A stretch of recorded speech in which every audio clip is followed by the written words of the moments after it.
Hello all. Masala எதுவுமே அரைக்காம ஒரு செம்ம டேஸ்டியான எண்ணெய் கத்திரிக்காய் குழம்பு செய்யலாமா? வாங்க பார்க்கலாம். அதுக்கு ஃபர்ஸ்ட்டு கத்திரிக்காவை வந்து காம்பு மட்டும் எடுத்துட்டு பேக் சைடில் வந்து இந்த மாதிரி 4 கட் பண்ணி வச்சுக்கோங்க. எல்லாமே இந்த மாதிரி கட் பண்ணி தண்ணியில் போட்டு வச்சுக்கோங்க. தண்ணியில் போடாமல் இருந்தால் கலர் மாறிடும். அடுத்து சட்டியில் கொஞ்சமாக நல்லெண்ணெய் விட்டுட்டு 1 நிமிஷம் போல் கத்திரிக்காய் வந்து நல்லா வதக்குங்க. வதக்கிட்டு ஒரு தட்டில் எடுத்து வச்சுக்கோங்க. அடுத்து அதே சட்டியில் கொஞ்சமாக நல்லெண்ணெய் கொஞ்சமாக சமையல் எண்ணெய் ஊற்றிட்டு 1/4 டீஸ்பூன் அளவு வெந்தயம், 1/4 டீஸ்பூன் அளவு வடகம் தான் வந்து செம்ம டேஸ்ட் கொடுக்கும். 1/4 டீஸ்பூன் அளவு மிளகு, 1/4 டீஸ்பூன் அளவு சீரகம், ஒரு கைப்பிடி ஃபுல்லாக பூண்டு, 2 பொடியை நறுக்கின வெங்காயம், ஒரு பச்சை மிளகாய் எல்லாமே நல்லா வதக்குங்க. பூண்டு நிறைய சேர்த்திங்கன்னா எண்ணெய் கத்திரிக்காய் குழம்பு வந்து சூப்பராக இருக்கும் டேஸ்ட்டு.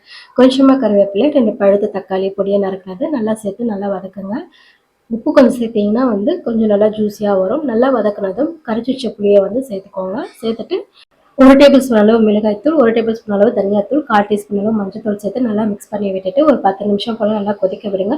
பாதி திக்கானதும் வதக்கின கத்திரிக்காய் மொத்தம் சேர்த்துட்டு இன்னும் ஒரு 5 நிமிஷம் போல் நல்லா கொதிக்க விடுங்க. உங்களுக்கு எந்த அளவுக்கு திக்னஸ் வேணுமோ அந்த அளவு திக்னஸ் வச்சுக்கோங்க. எண்ணெய் நல்லா பிரிஞ்சு வந்ததும் கொத்தமல்லி தூவி விட்டு சாதத்தோடு வச்சு சாப்பிட்டு பாருங்கள். செம்ம டேஸ்ட்டாக இருக்கும்.